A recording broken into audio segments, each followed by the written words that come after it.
Hello, and today we have Andrew Carnegie, Teddy Roosevelt, Adam Smith, Camilla, and John Muir here in the year 2046 to discuss whether the Industrial Revolution was worth it or not. I believe because of the technological strides we've made, it was completely worth it for the Industrial Revolution. Yes, it's true. You made technological strides, but was it worth the blood spilled, like that of my fathers? Had your father been worth his salt, he would have risen to great heights like myself. I, too, came from a poor family. And the children, could they have helped themselves, Carnegie? I think not. You had to be stopped. You, sir, had no right to intervene in capitalism lest it involved breaking up a trust or monopoly. If the government had not intervened, how would we have kept our places of nature alive? The only nature needed was coal to fire the plants and trees to lay down the railroads. Then how would our children have known that nature is anything more than smoke in the sky? Say what you will, but that smoke makes everyone cough. Do you really want your children coughing half their lives? With our advanced technology, couldn't we clean the skies ourselves? It's always steel and circuits with you, Carnegie. Can't you let nature do her own work? And one cannot forget the wars that this industrialism caused. Between World War I and II, millions died, let alone the wars that continue to rage this day in Africa.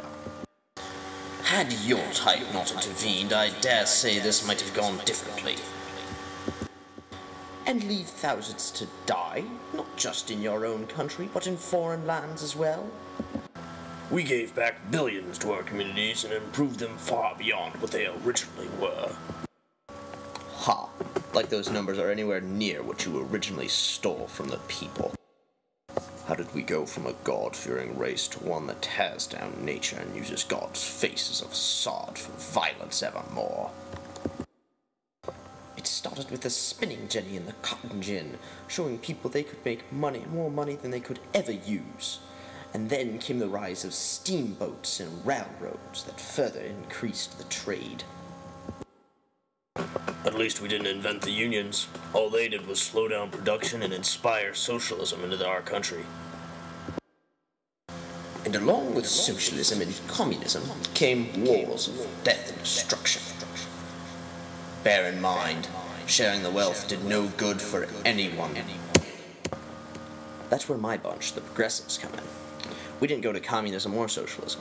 We simply allowed industrialism to live in harmony with capitalism by limiting human rights abuses and breaking up trusts.